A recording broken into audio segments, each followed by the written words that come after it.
So you're Kiefer, he's Hamish. This is kind of unusual names that the males are. And Donald is, of course, a Scottish name as well. Is it? It's the Scottish link that the family look back to? She married a Scottish boy by the name of Adam Sinclair. And so, which is actually very, not marrying him was very funny, but half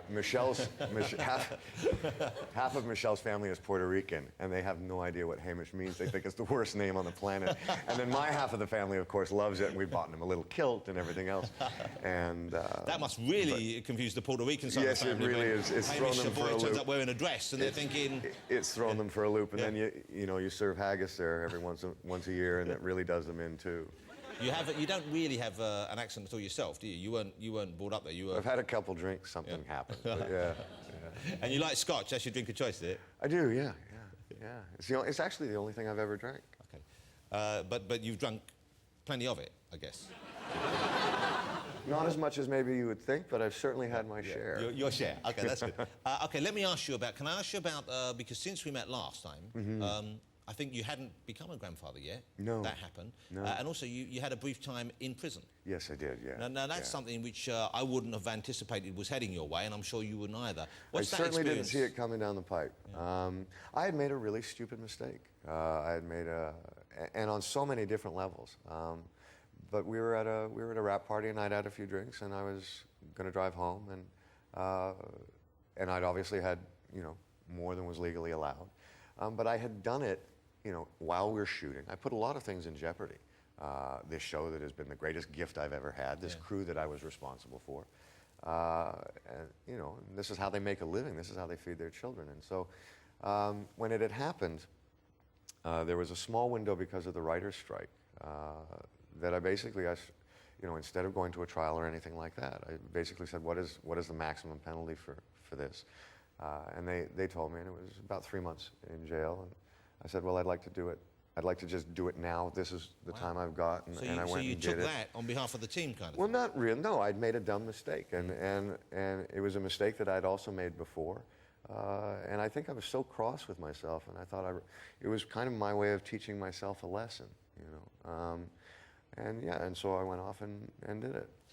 And what's that 3 months like when you're in jail? What was that experience awesome. like? It was awful. I mean, it's awful. I mean, for my safety and for, I think the jail was quite worried about getting sued, so they really had to make sure that I was safe. And so I was in solitary for a long time. Really? So to keep you away from the other inmates, to protect you, and also maybe to stop them from...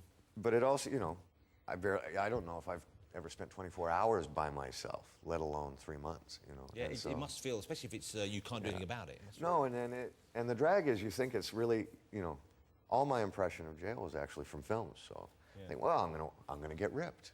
I'm gonna work out. Yeah. I tried to do a push-up with my feet on the bed, and my head hit the toilet, and that was the end of my workout plan. I mean, so it's, they've designed them very well. It's not a place you want to be. No, and not a place I guess you'll ever be going back to. I certainly hope not. This is going to sound ridiculous, but I've got to ask you, did anyone there think, wow, Jack Bauer's going to break us all out of here? He's going to... this is it. Stop spreading the word. We're going to be out in about an hour. No, but it was fast. I have to say the other guys in the jail were quite nice to me about that. I'm pleased that you've got the movie coming up because I'm a fan, as you know. Oh, thank you. But I guess you have a lot more time off now if you're not committed to a series like the one that you've had before. That would have been a big... That hasn't... Again, we finished shooting 5 days ago, and so that part of it hasn't hit me, because I love to work. I mean, the last time I had a real break like this, at least in front of me, that's when I started a rodeo, and I learned how to do that. And now, hang on, hold on. Yeah.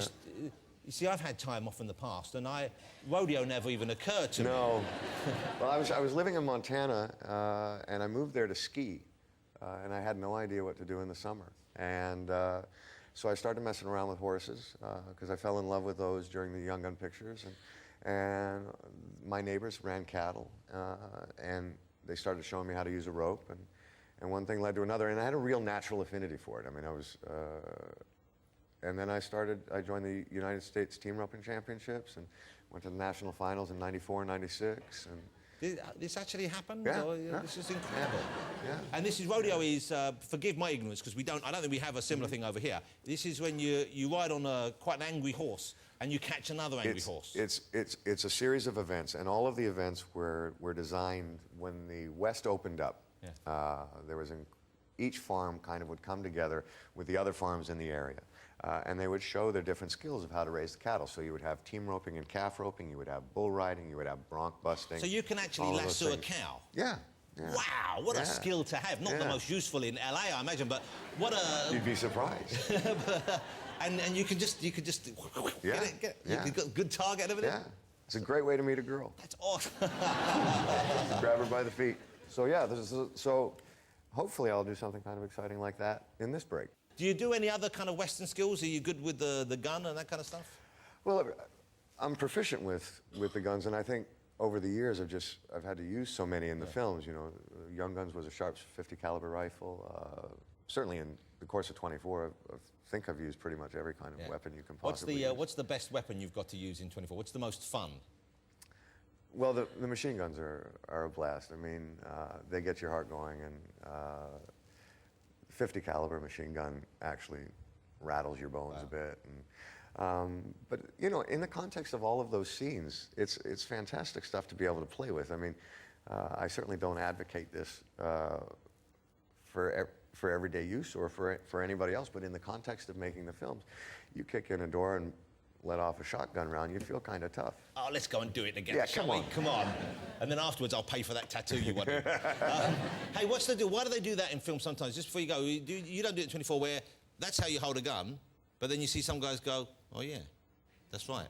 That's what I'm talking about. I don't know how that started, because if you've actually tried to, and everybody seems to do that with an automatic, which means the shell is ejecting straight back into your head. It's a stupid thing to do. And you can't actually aim it like that. I mean, the gun will not fire properly on its side axis, but it certainly looked cool. A more detailed and precise answer I couldn't possibly have hoped for. It's lovely to have you back on the show. Thank you very much. I'm a Thanks great for admirer having of me. your talent, and it's Thank lovely you. to have you here again. Ladies and gentlemen, Mr. Kiefer Sutherland. Thank you very much. You're going to stay for the music? Yeah. Kiefer's going to stay for the music. Thanks to all